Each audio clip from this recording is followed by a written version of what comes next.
Welcome back to the channel. Don't forget to like, share and subscribe for more updates. Begin by choosing the custom shape tool to design a modern abstract layout.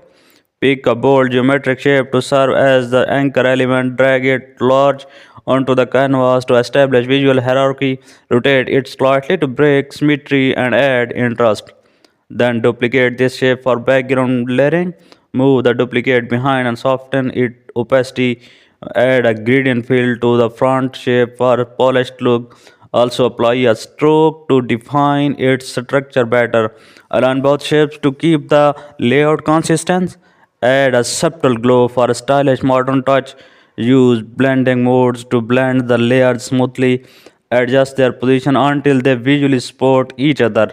Add very soft shadows to separate the